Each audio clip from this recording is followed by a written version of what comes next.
Good morning mga ka-viewers. Kamusta po kayo ngayon? Ay maaga po tayong gumising kasi ay bibiyahe po tayo ngayon ng Ilocos at doon tayo maglalagay ng kurtina. Meron kasi akong naging client doon noon, tapos napanood niya na meron kaming ginagawang kurtina doon. So nakisabay siya ngayon. Natuloy yung project kaya papalagay na siya. So nasa stock room po kami ngayon. Naglalagay kami sa pick up ng mga gamit. So all the way, ayan, i-drive po natin Ilocos, mga 6 hours away from here sa Pampanga.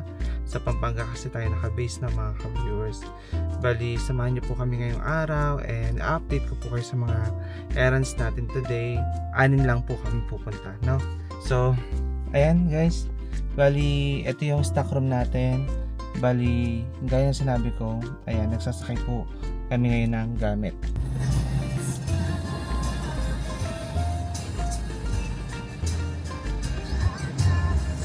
Mga ka-viewers, bali sumigway lang tayo dito ng Tayog kasi meron tayong subscribers from US na plano po magpalagay ng kurtina. So magsukat lang muna tayo bago tayo mag-continue ng trip sa Ilocos po, no? So tara, samahan niyo po kami.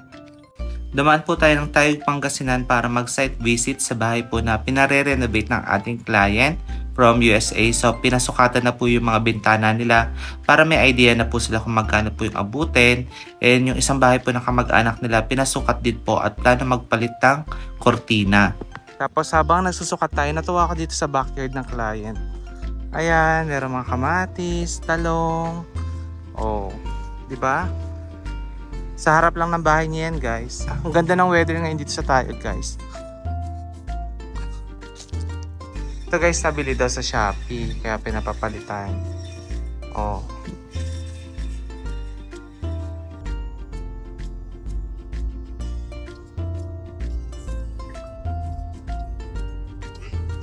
Kaya ba? Eh siya, bilis niya lang eh. Sakto lang. Ay, shucks. Parang pili ko na nalalaglag na ako. Hindi ako sanay sa ganito. Siya sanay oh. Tignan ko, ang bilis niya. Wala yung roda. Layo, sir. O ito na, dito tayo tumingin. Yung pagliko. Guys, bali nandito na po tayo sa bahay ng ating subscribers. At ngayon po, ongoing, nagbababa na po tayo ng gamit at magsisimula na tayo mag-install. So 4:47 PM po tayo dumating dito. So aabotin po kami hanggang bukas yan kasi magtatahi pa po kami, no? Although ayan po, tour ko na lang kayo dito kung ano po yung mga ganap, ganyan. Yung napili niyang pagtayuan ng bahay niya is very peaceful, maganda yung views, and kahit ako, kung akong papapiliin, gusto ko rin sa ganito. Kasi tignan niyo guys, walang ingay, walang marites. Tignan niyo, pakita ko sa inyo. Yung tapat niya, ito, taniman to ng mga tomato. Ayan, puro tomato yung mga nandiyan dyan. Tapos yung kanyang lote, napakaluwag. Gaya nito guys, ang daming tanim dito sa bakuran ng client. Mga gulay, prutas, lahat. Ito, dito pa lang pagpasok natin guys. Mapapakanta ka dito ng bahay, kubo, kahit munti, sitaw. Ayan, meron sitaw. May bunga na ang sitaw. Ang ampalaya ba nasa bahay kubo? Oh, may tumutubo ding ampalaya dyan. Tapos ayun ang mga kambing. Province life talaga guys.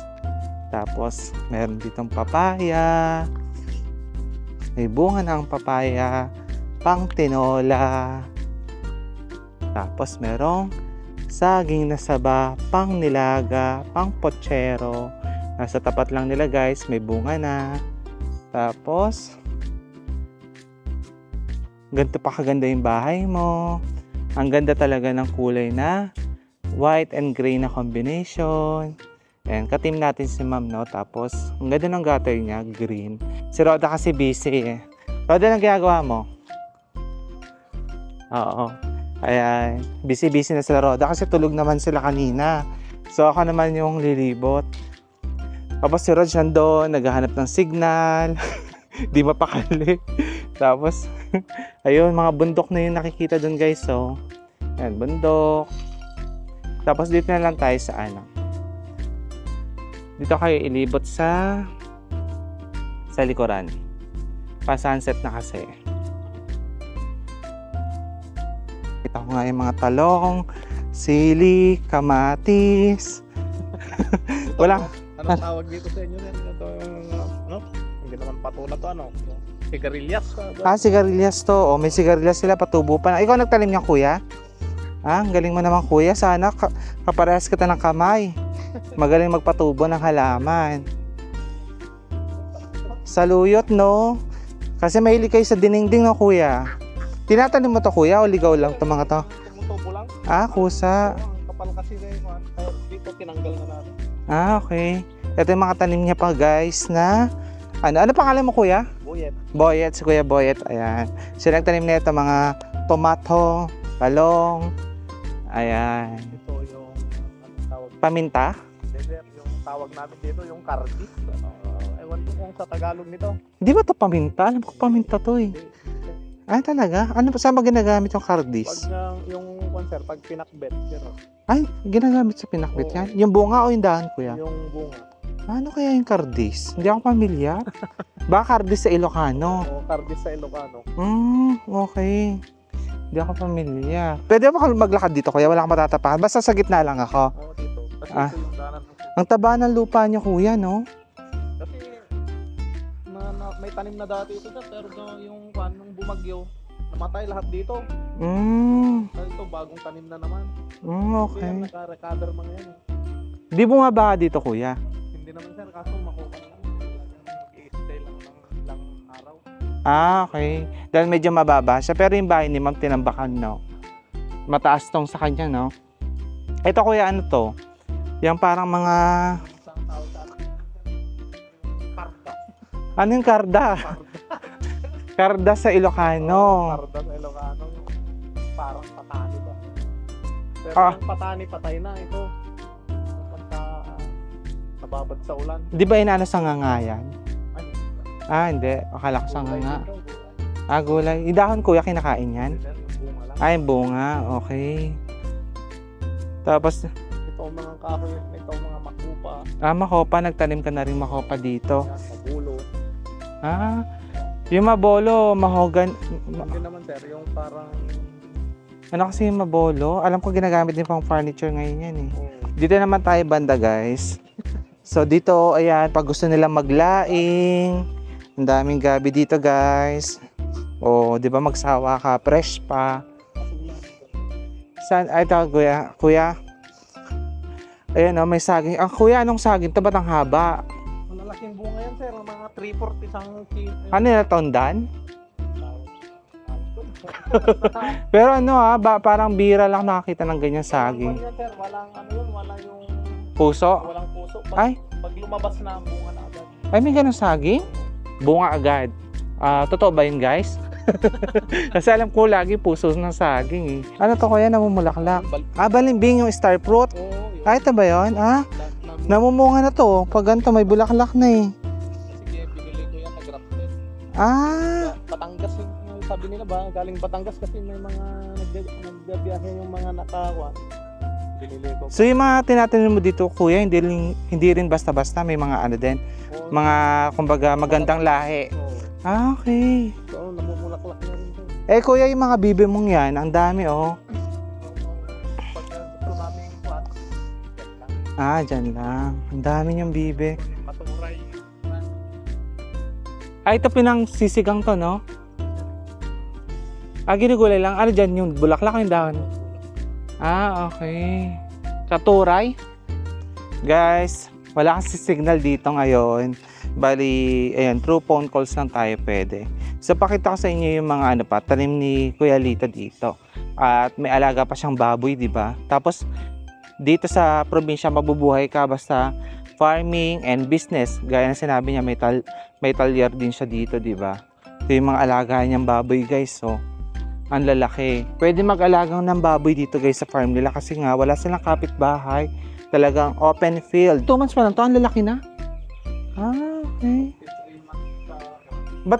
Ba't yung kuya nakahiwalay? Sakit lang sir.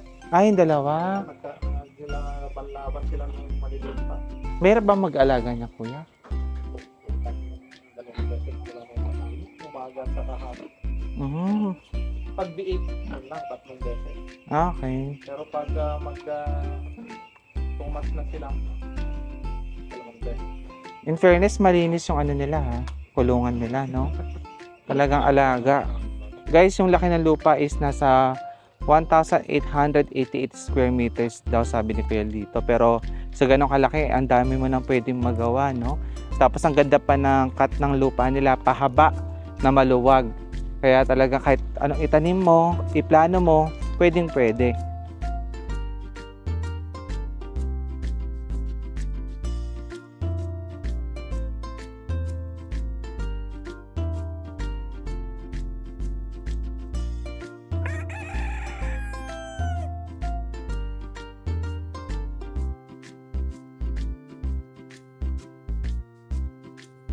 Guys, bali mag-ilamos na tayo.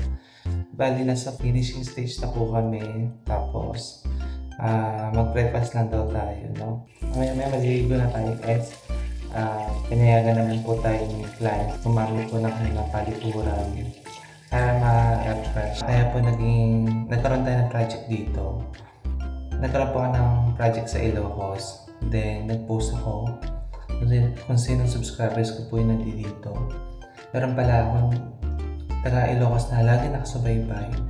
Kaya that time na nalaman na po na sa Ilocos ako, kinontak niya tayo agad. Tapos nagpa-site visit na kasi mga 30 minutes away lang po siya dun sa nilagyan namin ng cortina dito. Tapos talagang gustong-gusto yung curtains namin. Ako naman po, as long as kaya naman po ng schedule, talaga pong gusto ng client. Gagawin ko po, ayun po, yung parang pag nangako ka, gawin mo. Kaya I tried my best po na kahit malayo mapuntahan po. Kasi talagang gusto ni Mami.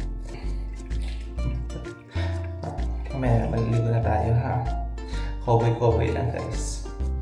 And now guys, tapos na po tayo maglagay ng cortina at ready na po akong i-share sa inyo yung aming ginawang project dito sa Ilocos. So ngayon guys, tara, i-tour ko kayo sa loob. Let's go po. And now mga ka-viewers, dito na po tayo sa living area po ng client. And ito po mga ka-viewers, naglagay tayo ng cortina dito. Now which is sabi po ni client, tayo na po ang mamimili ng kulay.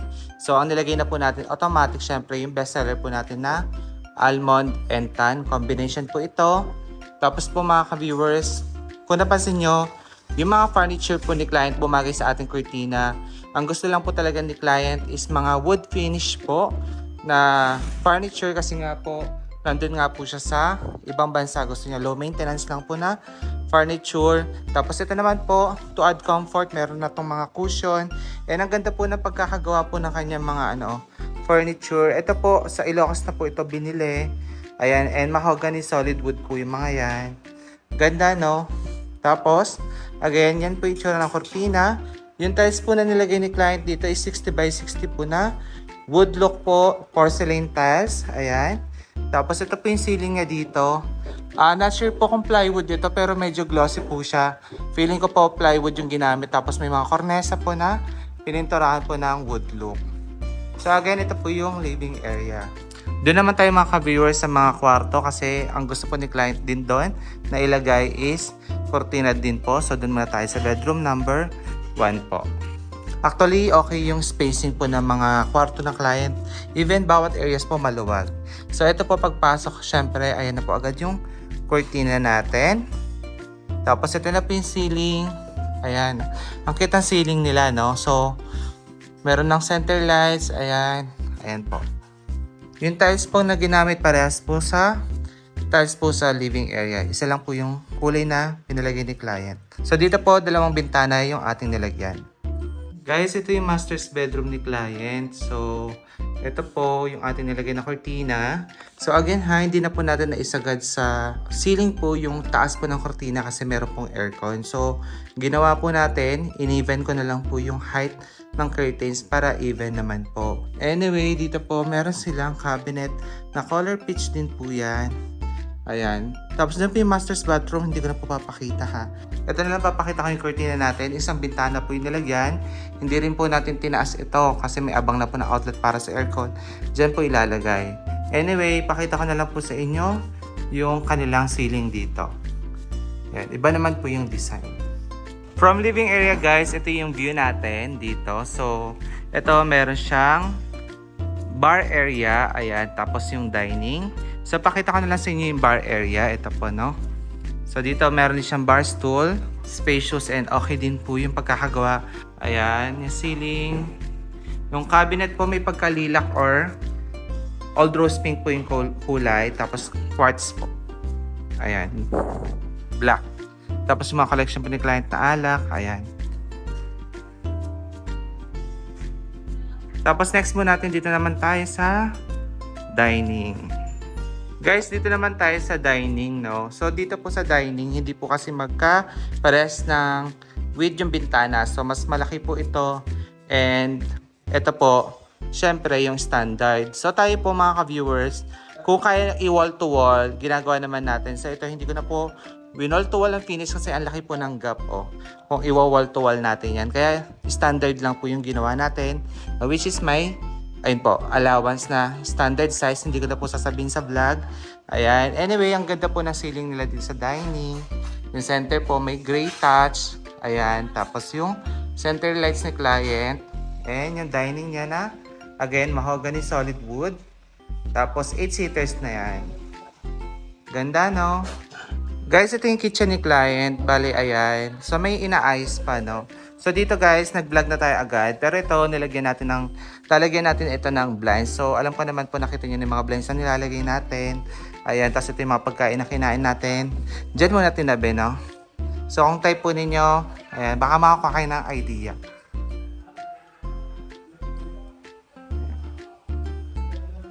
Hanggang kaya naman po namin, ayun po, pag naglagay po kami ng cortina, ina-assure po namin na nililinis din po namin yung pinagtrabahuhan namin. Kaya po niyan. Ano ba ang kaninang nagmerienda? Hindi ako makakain tuloy.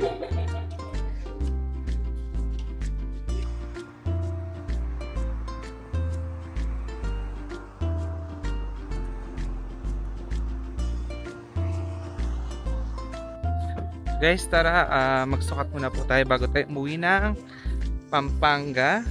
Ito yung bahay po ng subscribers natin from Spain. Ang laki po ng bahay nila. Congrats po, ma'am. Sir. Ayan kitang bonsai, guys. Oh. Floating yung bonsai. Guys, kuha lang tayo ng reference natin para pag if ever makabalik tayo, guys, may idea tayo sa itsura ng bahay ni ma'am. Oh. Oh. Yung view natin dito sa taas. Ganda ng view, oh.